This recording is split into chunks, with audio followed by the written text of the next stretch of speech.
तुम भी हमारे साथ में हो, हमारे छोटे भाई हो। जानना चाहता हूँ इस संदर्भ में तुम्हारे क्या विचार हैं, तुम भी प्रस्तुत करो। हे महाप्रभु, यह है हमारी अयोध्या का दर्शन।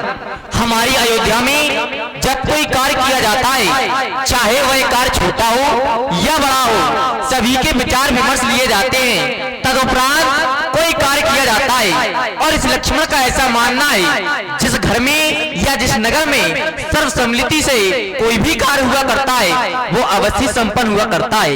हे आराध, ये बैठा हुआ वानर समुदाय अपने हृदय में यह विचार कर रहा होगा कि यह युद्ध होने वाला है। इस युद्ध के मुख्य नेतृत्व में मर्यादा पुरुषोत्तम प्रभु श्री रामचंद्र जी हैं। तो इस युद्ध में जो विजय को प्राप्त करेगा वह अवश्य महाप्रभु होंगे।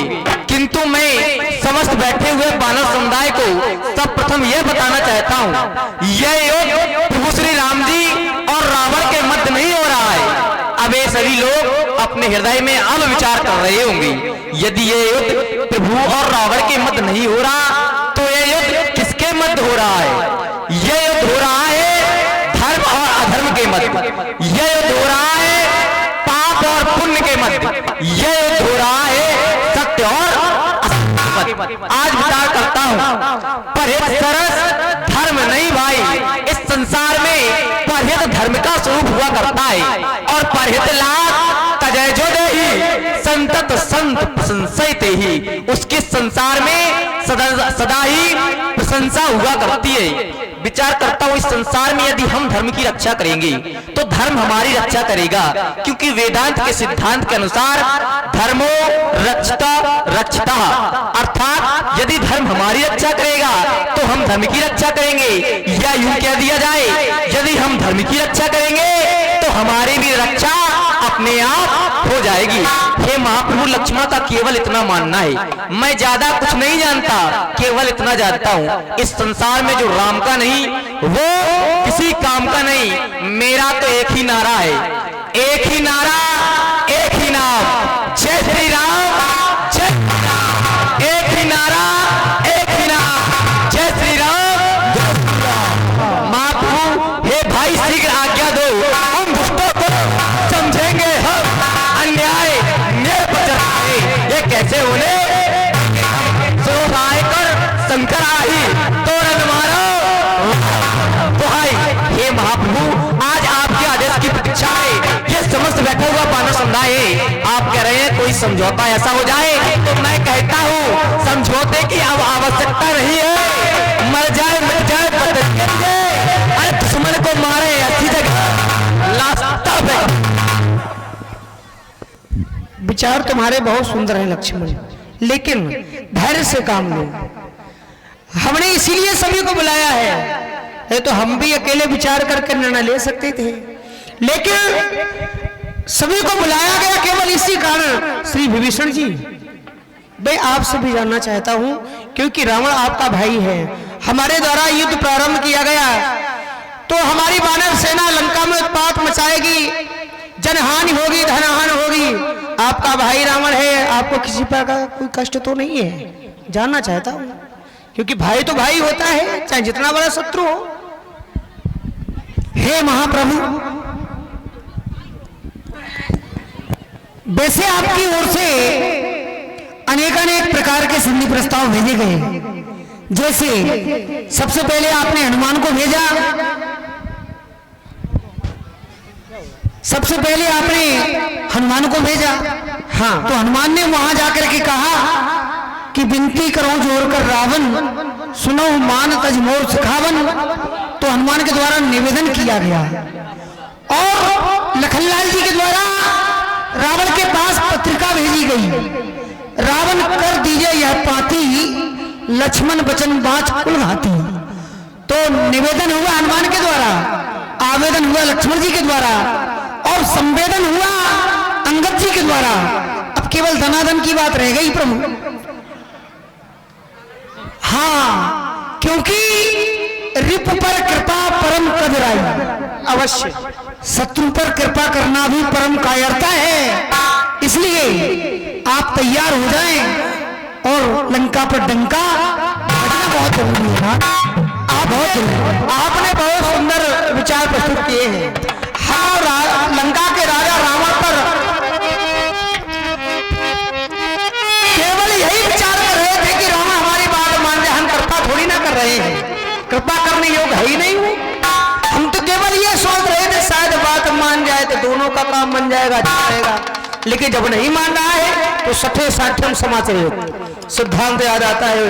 इसलिए हे भोलेनाथ,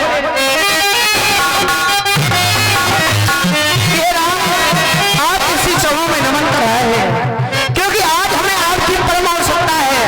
कोई चाह करके भी लंका पर विजय से प्राप्त नहीं कर सकता जब तक आपकी कृपा हमारे ऊपर नहीं होगी, क्योंकि संहार करता तो आप हैं, हमें आपकी आवश्यकता है।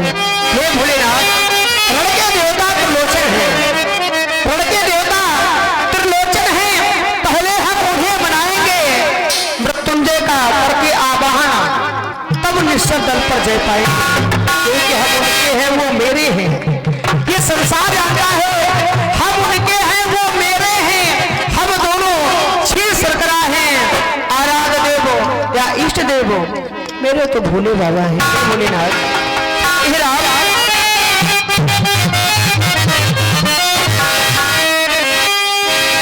तेरी पूजा में करता ले सुमन की मां, तेरी पूजा में करता ले सुमन की मां, भोला भगवान के लिए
और लीजिए, अभी आपने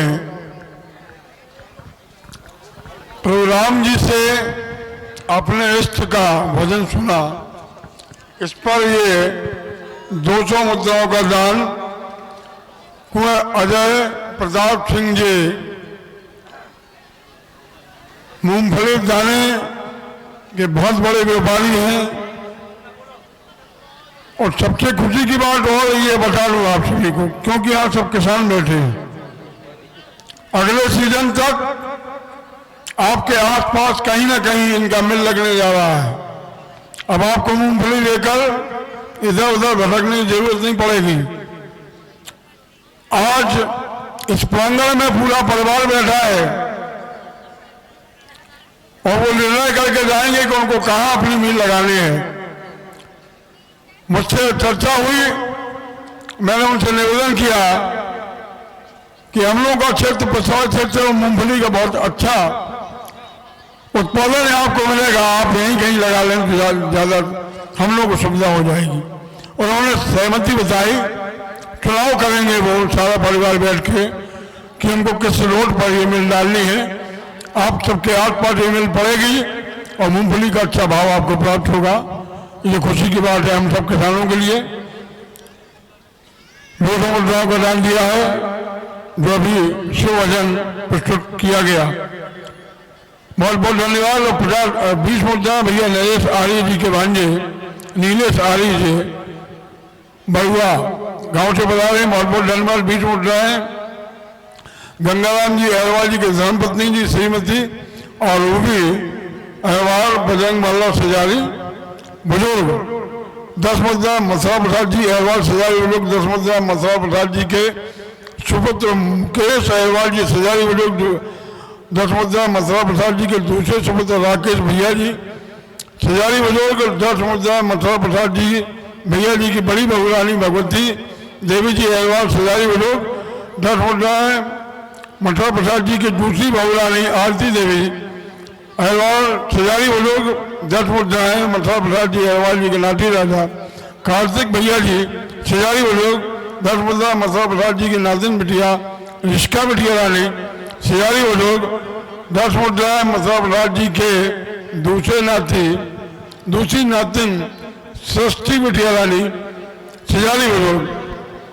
10 मुद्राएं भैया मथुरा प्रसाद जी की धर्मपत्नी जी श्रीमती फूला देवी जी अहरवाल सजारी बुजुर्ग। 20 मुद्राएं किसी महानुभाव द्वारा गुप्तदान राम दरबार का जयकारा। बोलिए राम दरबार की। बड़ा सुंदर जयकारा है, राम दरबार ही तो आपके सामने है। जिस महान भाव ने ये दान दिया, प्रेरणा दी कि राम दरबार सामने है और इनका जयकारा क्यों नहीं। राम दरबार में हनुमान जी भी शामिल हैं, कहीं भी आप किसी कैलेंडर में उठाई देख लें। और ये 500 मुद्राएं सम्माननीय जनाब